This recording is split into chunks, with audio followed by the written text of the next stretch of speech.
كشفت دراسة لمجلس المنافسة حول المهن الحرة بالمغرب أن القوانين التقنية للولوج وممارسة هذه المهن تعد من أكثر القوانين التي تحد من المنافسة مقارنة مع باقي الدول. وتتجلى هذه القوانين في نوعين من القيود، الأولى ترتبط بصعوبة الولوج إلى هذه المهن، والأخرى لها علاقة بالظروف الصعبة لمزاولتها. عن هذه الدراسة نتابع هذه الشاشة التفاعلية لعبد الله الأحمد. أهلا بكم. كشفت دراسة مجلس المنافسة أن المغرب ما زال ضمن أكثر الدول انغلاقا وإقصاء من حيث الولوج إلى المهن الحرة مثل المحاماة والتوثيق والطب والصيدلة والهندسة.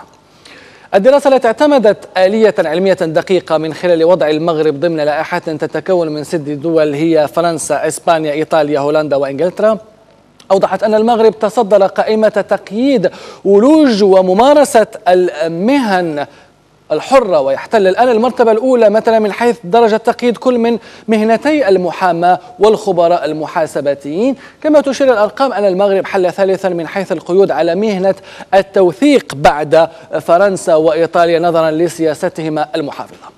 دعونا أيضا نتوقف عند بعض الأرقام المثيرة حقيقة، حيث اكتشفنا أن المغرب لا يتوفر إلا على 16,000 طبيب و19,000 أو 9,000 صيدلي، وهي معدلات تعتبر هزيلة مقارنة بدول أخرى حيث يوجد 6 أطباء وأقل من 3 موثقين وأقل من مهندس واحد لكل 100,000 نسمة.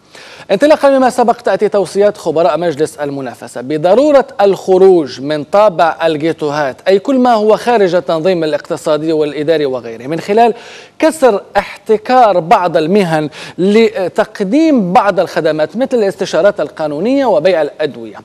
تنظيم مباريات ولوج المهن الحرة من طرف لجان مستقلة وليس ممارسي هذه المهن، وفتح المهن الحرة أمام استثمارات القطاع الخاص.